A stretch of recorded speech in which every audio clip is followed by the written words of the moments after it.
Hey, you guys, and welcome to American Culture. It's about the storm, so Paul wants to go outside poopy. That's not happening.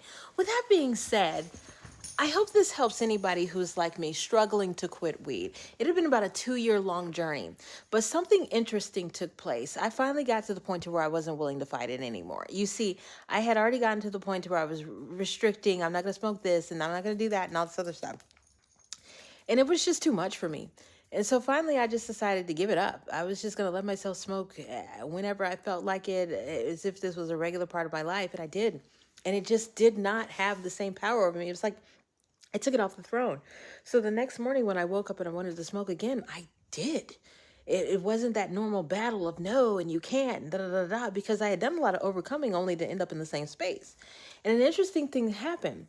I heard meditate. So I did. For a whole 10 minutes, I sat there and my brain started to make the connection that I was recalibrating my nervous system, that this is now what I would be doing in the morning as opposed to smoking. And suddenly it hit me. A lot of times you'll learn that if you want to deal with an addiction or quit doing something, you've got to replace it with something else. And unfortunately, weed is very pleasurable. And so I would try to replace one pleasure with another, but end up with the same result. It's like if you have the color red and the color white, you put them together, you make pink. If you replace the red with another red, you're still going to be making pink. And so it wasn't pleasure that I needed to replace it with. It was actually, I needed to understand the process and walk through it.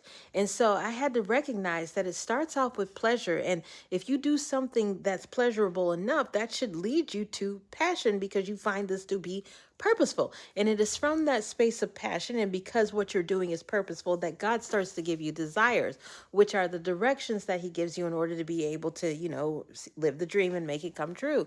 And so essentially, it wasn't that I needed to replace weed, I needed to complete the process.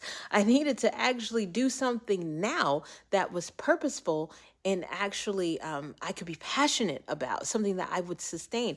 And so that's what meditation was. And God was letting me know that a person who is walking in purpose gets great joy and pleasure from that. So you will become that starting source of pleasure. You will be the pleasure and wake up and get to step into passion. That's what's happening because I was living in a state of lack and all that other good stuff and low self-concept of worth. It was hard for me to like enjoy not only myself, but the things around me. But now having that cleared from my mind, He said, you are becoming your source of pleasure. You're becoming that beginning. And from there, you will walk into passionate and purposeful things. Have a blessed day, you guys.